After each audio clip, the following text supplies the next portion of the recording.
Bonjour et bienvenue dans cette nouvelle vidéo qui concerne le programme de 4e, donc les 6e, c'est pas pour vous.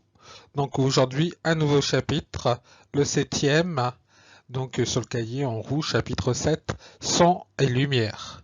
Je vous propose une petite vidéo et on va discuter tout de suite après sur celle-ci. On va prendre cher les mecs, grosse micro-rafale, moi je pense, très grosse micro-rafale en vue, et possible chute de grêle. Là, ça me fait peur. Ça me fait peur les mecs. Parce que vu le vent qui commence à se lever.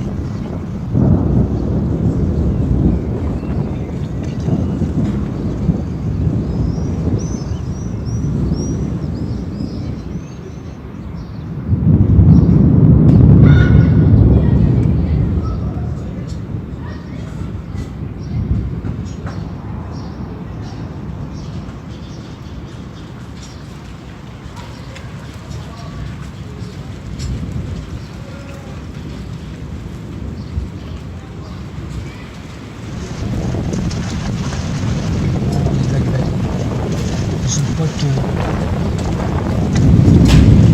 on va se mettre que c'est bon.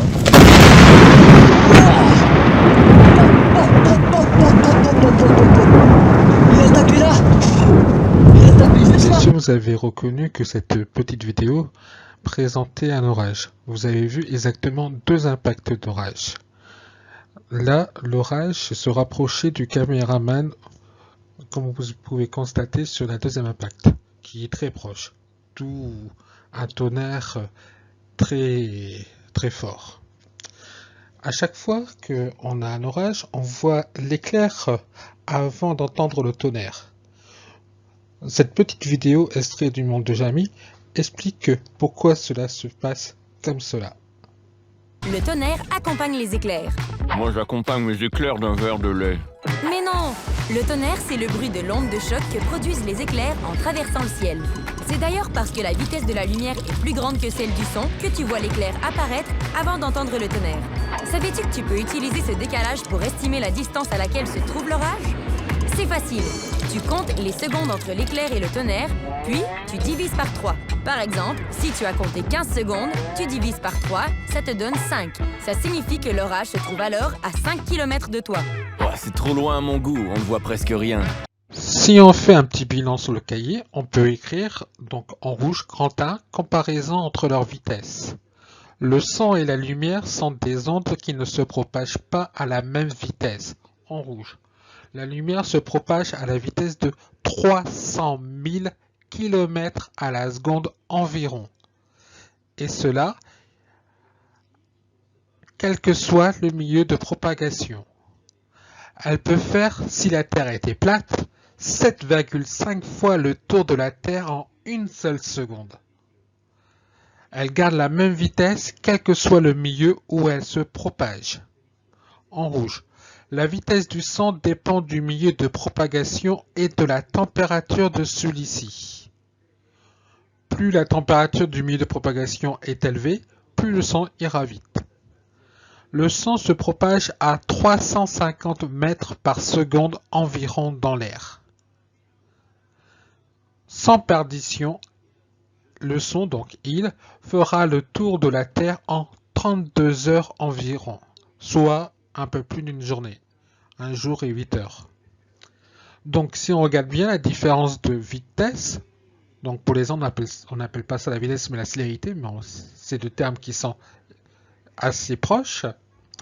La lumière a une vitesse de 300 000 km à la seconde. Donc c'est quelque chose d'extrêmement rapide. C'est pour ça qu'on voit l'éclair quasiment instantanément après sa production. Par contre, le son, lui, se propage nettement moins vite. 350 mètres par seconde environ à 30 degrés, si l'air était à 30 degrés Celsius. Puisqu'on a vu que le son avait une vitesse qui dépendait du milieu dans lequel il se propage et que la lumière non, la question qu'on pourrait se poser, c'est si on n'avait pas de milieu, si on était dans le vide, est-ce que le son et la lumière se propageraient-ils? Je vous propose de voir cette petite expérience et de faire un bilan après sur le cahier.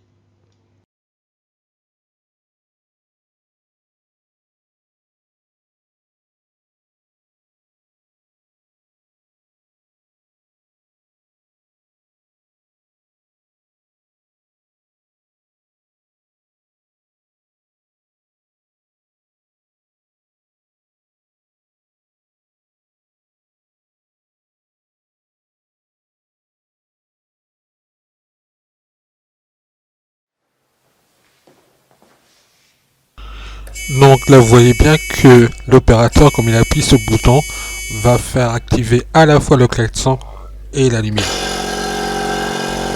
Là on va essayer de faire le vide dans la cloche. L'aiguille du manomètre, vous voyez actuellement à 1000, va baisser pour arriver à 0.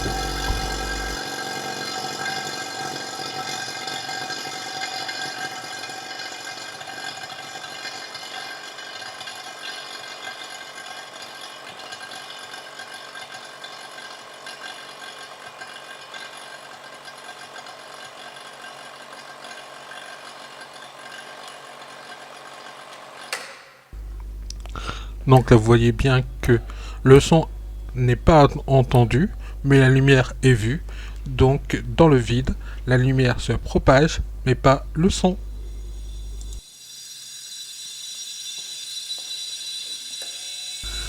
Là, on casse le vide, l'air commence à re-rentrer dans la cloche, et au fur et à mesure que l'air rentre, on entend le son se propager.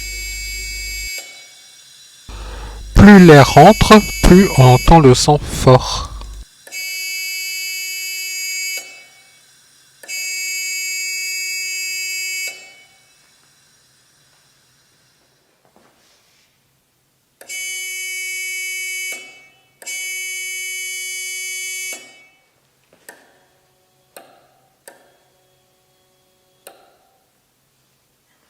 Donc, faisons un petit bilan sur le cahier. Grand 2, le son de la lumière se propage-t-il dans le vide?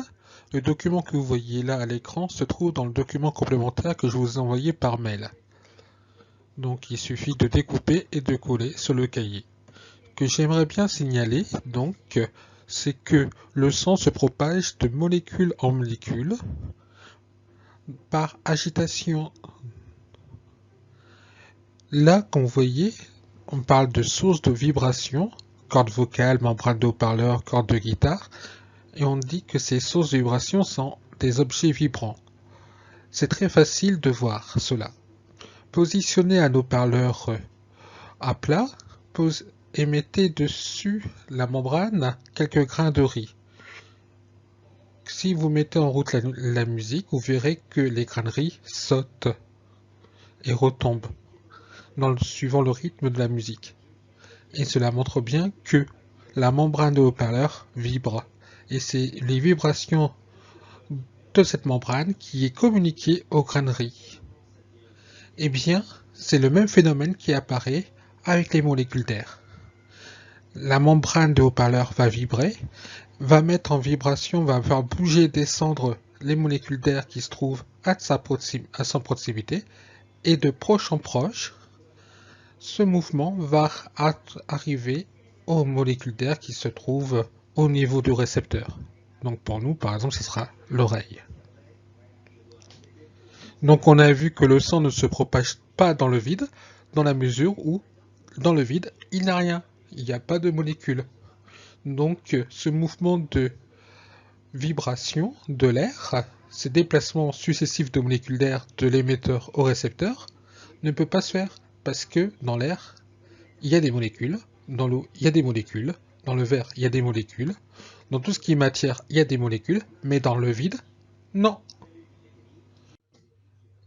Je vous propose là maintenant 4 petits exercices. L'énoncé sera donné, puis tout de suite après, la correction. Donc n'oubliez pas que ces 4 exercices sont présents dans le document complémentaire. Donc on va faire le premier exercice, qui est un QCM. Je vous prie de mettre la vidéo en pause, le temps de répondre par vous-même aux différentes questions, puisque vont venir tout de suite les réponses. Donc la vitesse du son dans l'air peut se déterminer à l'aide, c'est ce que vous avez vu dans la première vidéo, avec la personne qui filmait les orages.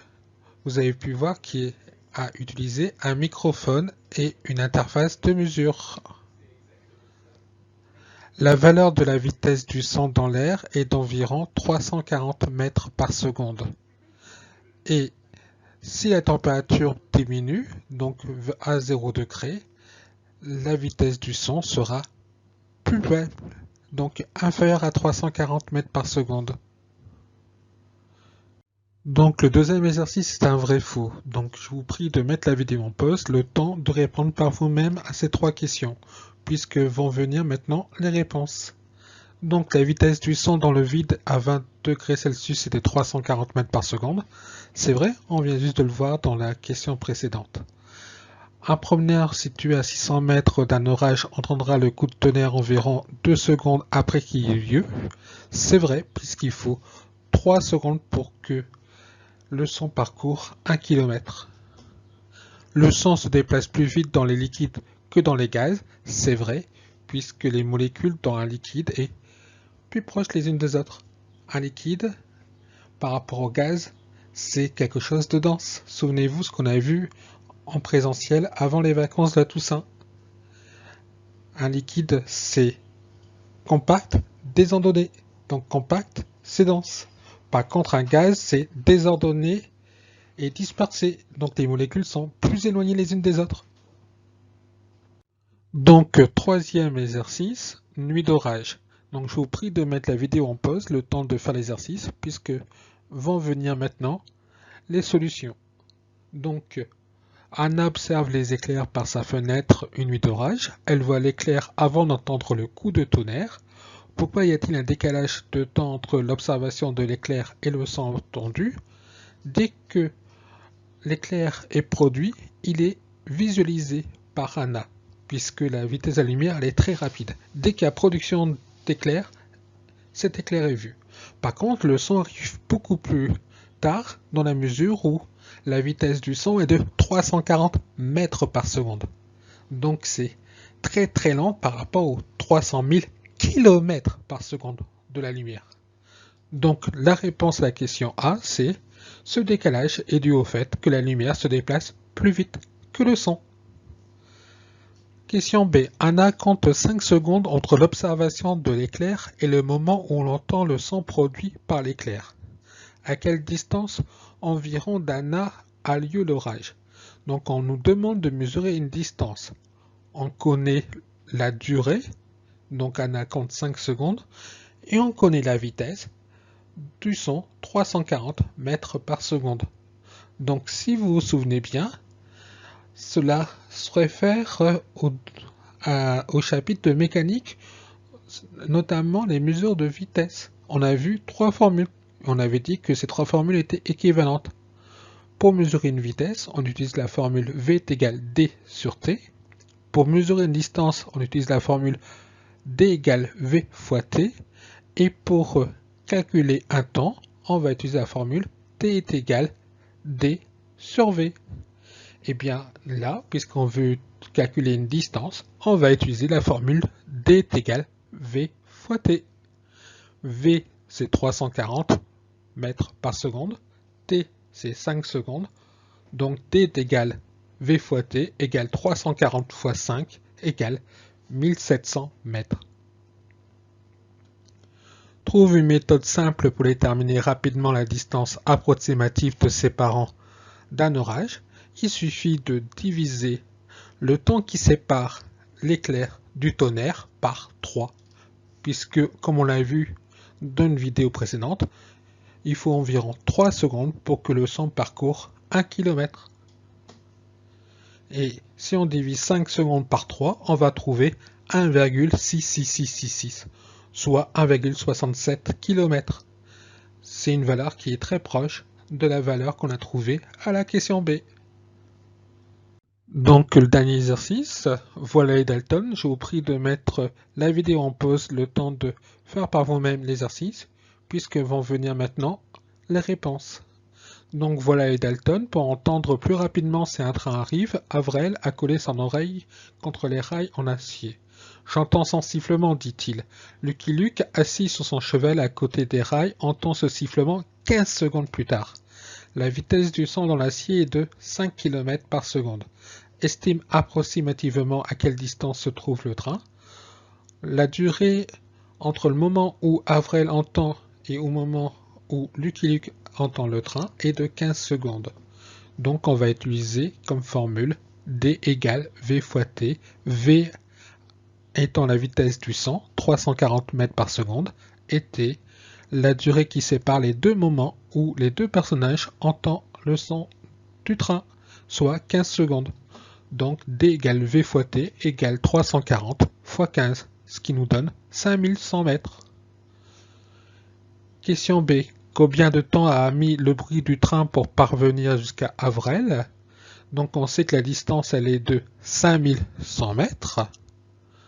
Nous savons que la vitesse du son dans l'acier est de 5 km par seconde. Donc vous voyez, la distance elle est de 5100 mètres, la vitesse elle est de 5 km par seconde. Il y a discordance entre les unités. Il faut donc que je mette les deux unités dans la même concordance. Soit la distance je la mets en kilomètres, soit la vitesse je la mets en mètres par seconde. Pour éliminer des zéros, je vais transformer la distance qui est égale à 5100 mètres en 5,1 km. Et je vais utiliser pour déterminer le temps mis par le train pour parvenir jusqu'à Avrel, je vais utiliser la troisième formule du cours sur la vitesse, c'est-à-dire T égale D sur V. D ici vaut 5100 mètres, soit 5,1 km. La vitesse, elle est de 5 km par seconde. 5,1 divisé par 5 égale 1,02 plutôt, secondes, soit environ une seconde. Avrel a-t-il utilisé une méthode efficace pour détecter l'arrivée du train? Oui, bien sûr, car comme le rail est plus dense que l'air, il a perçu le bruit du train bien avant Lucky Luke. Les rails, c'est quelque chose de solide, c'est-à-dire quelque chose de dense et compact, tandis que l'air est composé d'un mélange de gaz, et un gaz, c'est quelque chose qui est dispersé. Donc les molécules de l'air sont beaucoup plus éloignées les uns des autres que les molécules d'un solide comme le rail. Donc la perturbation qu'on a vue en cours, eh bien, se propagera beaucoup plus vite dans quelque chose de beaucoup plus dense, comme le rail par rapport à l'air. Donc effectivement, Avrel a trouvé une méthode plus efficace pour détecter l'arrivée du train. Pour finir cette vidéo, je vous propose une petite devinette. Je vais vous diffuser une scène très connue d'un chef-d'œuvre de la science-fiction. À vous de déterminer ce qui peut gêner à la vue de cette scène le professeur de physique-chimie que je suis, comme tout élève qui a bien suivi cette vidéo. Donc je vous passe la scène et déterminez-moi quelle erreur a été commise dans le scénario.